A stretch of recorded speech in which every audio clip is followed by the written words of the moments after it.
Missões na atualidade.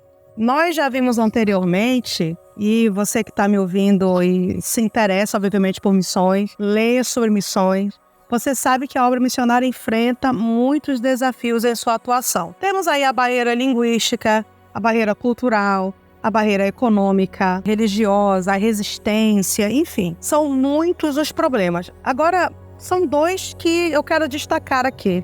A falta de recursos financeiros e logísticos, ou seja, a falta de apoio para o envio e a manutenção desse missionário em campo com responsabilidade. Nós não estamos, infelizmente, trabalhando aí como o céu espera que nós trabalhemos nessa área. George Peters, ele diz que o mundo está mais preparado para receber o evangelho do que os cristãos para propagá-lo. Está faltando planejamento, orçamento, data, meta, está faltando organização para que nós tenhamos um trabalho aprovado pelo céu e um trabalho aí confirmado pela eternidade. A obra missionária, desde o seu nascimento, enfrentou muitos desafios internos, fruto da dureza do coração do homem, do sentimentalismo, da miopia espiritual. São problemas que, infelizmente, a gente enfrenta ainda hoje. É uma terra crua que precisa ser trabalhada. Nós não podemos fazer missão com vaidade,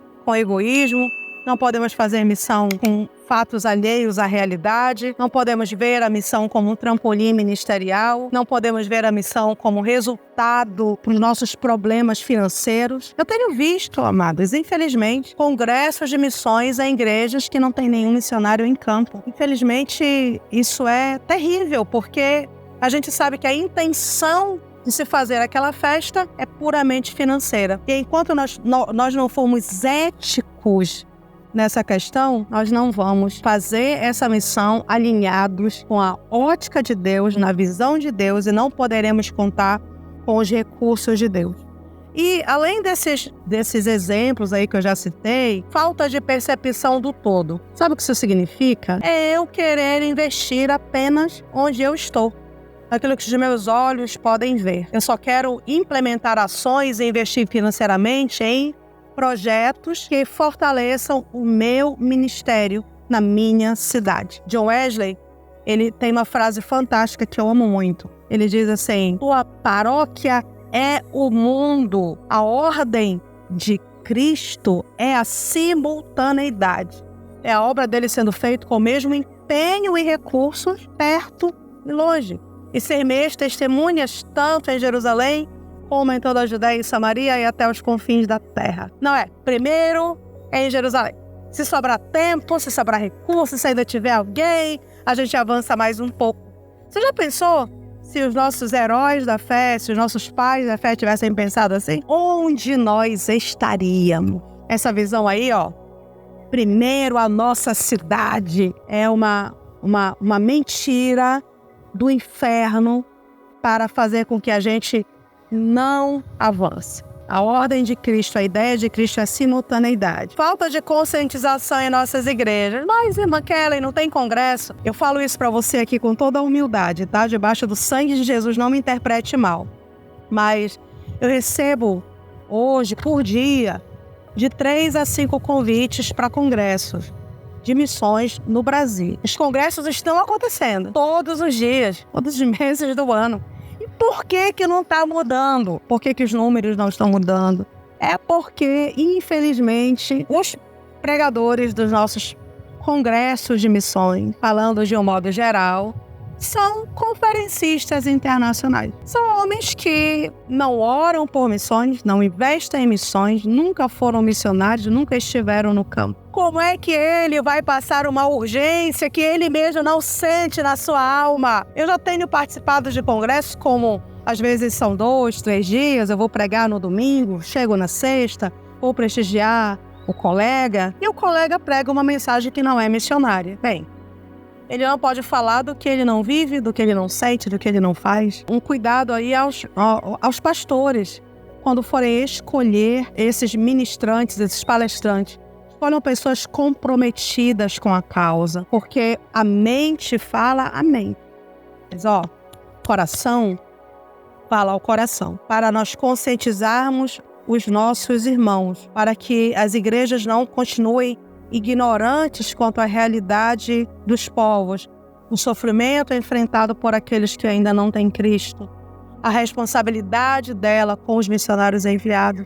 Então, nós precisamos que pessoas que ocupem esse púlpito sejam pessoas que realmente estão comprometidas com a missão do Mestre. O egocentrismo religioso, uma outra visão limitante para o avanço da missão. Essa nossa autopromoção pessoal, os nossos próprios interesses, os interesses da nossa denominação. Isso é ilegítimo e nocivo à visão missionária. Eu preciso entender que a obra missionária é para a glória de Deus e não para o engrandecimento do meu nome. Eu conheço um pastor, ele é pastor de uma igreja em Nova Venécia, no Espírito Santo. E ele me impactou muito. Além dele ter sido meu primeiro mantenedor, depois que nós chegamos em Maracanã para implantar o Campos Brancos, ele é uma pessoa que tem uma visão diferenciada. Pastor Lucenildo, ele me disse o seguinte, uma das vezes em que eu estive em Nova Venécia: quando chega um novo pastor em sua cidade, quando chega um missionário ali na circunvizinhança e ele fica sabendo, ele manda um dos seus obreiros até lá. Ele pergunta: você tem cadeira? Você tem caixa de som? Quando é a inauguração da sua igreja, aqui do seu trabalho? O que você está precisando? Você precisa de cesta básica nesse primeiro ano? Eu posso lhe ajudar? O que eu posso fazer para ajudar você? Quando ele chegou com essa visão, algumas pessoas disseram: mas pastor, o senhor está apoiando a outra denominação, o senhor está investindo no nosso concorrente. O pastor Lucenildo disse: gente, nosso concorrente é o inferno. Que abram 100 igrejas, mas que não abram 100 bocas de fumo, que não abram 100 pontos de tráfico, que não abram 100 pontos de prostituição. Gente, ele vai na inauguração. Ele, o ministério, está presente ali. Olha que visão de reino sensacional. Há crescimento na misericórdia, a bênção na liberalidade. A obra missionária, ela está acima das nossas questões denominacionais. A obra missionária está acima da política, da economia. A obra missionária está acima de tudo isso. A obra missionária trabalha com a eternidade do homem. Outro ponto é a indiferença para com a realidade social dos povos. É justamente nós não entendermos as mazelas que o povo está vivendo e não apresentarmos soluções, porque são caras e nós não queremos gastar dinheiro. Isso é terrível, isso me consome demais, porque eu procuro exercer essa missão e sempre foi assim, desde meu primeiro campo, com a empatia. Se há um problema, eu vou procurar resolver esse problema. Se eu não posso resolver sozinha, vou mobilizar quem pode, mas eu não posso ficar apática, eu não posso simplesmente dizer não é problema meu. Nossas missionárias do Marajó, lideradas aí pela missionária Gabriele, na nossa base de missões em Portel. Gabi está passando com a sua canoa, viu uma casinha ribeirinha, ali na beira do rio, sem parede, coberta de palha, começo de inverno. Parou lá.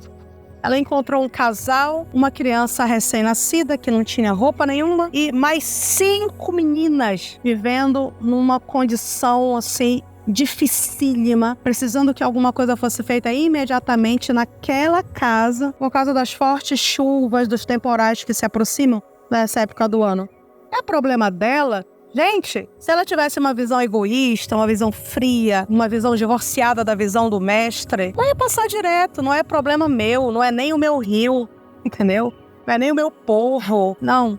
Gabi se mobilizou, usou as redes sociais a favor desta família, a favor desta missão, e a casa foi feita, foi coberta, cuidaram dessa mãe, cuidaram dessa casa, cuidaram dessa família, louvaram, cantaram, tornaram conhecido o Evangelho de Cristo, mudou a história. Quando Jesus chega em um lugar, ele muda tudo. Mas sem corpo não faz, sem corpo não vai. É por isso que o missionário precisa ter essa visão empática, solidária e misericordiosa.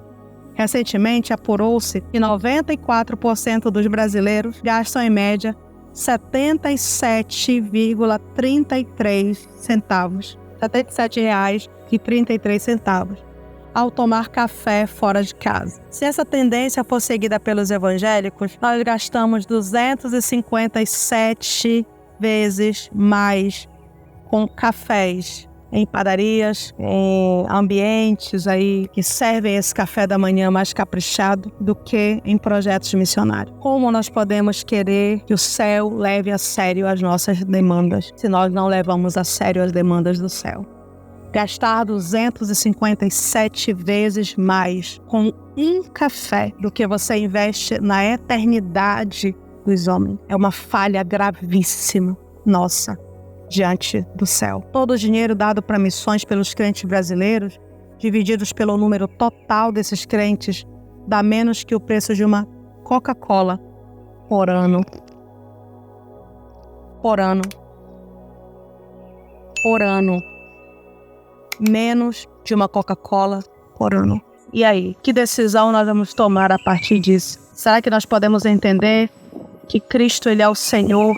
Ele deve exercer esse senhorio em totalidade na nossa vida, inclusive ser o Senhor do nosso dinheiro. Nós precisamos investir em missões. Entender que Deus ele não tem nos abençoado simplesmente para melhorar o nosso estilo de vida, mas para melhorar também a qualidade da nossa contribuição. Se importe com aquilo que o céu se importa antes que seja tarde demais.